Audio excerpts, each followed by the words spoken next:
In this video, I will show you how to lock text message app on iPhone.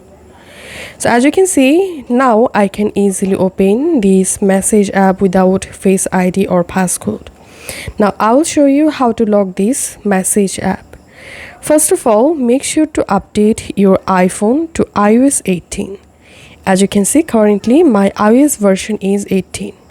Okay, once you update it, now just hard press on message app and tap on require Face ID and tap on require Face ID, and you have to verify your Face ID.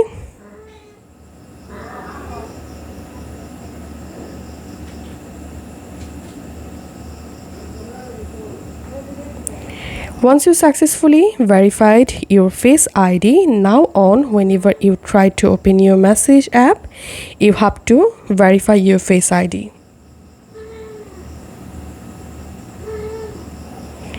After verifying your Face ID, the message app will be opened and you will be able to open any chat or conversation.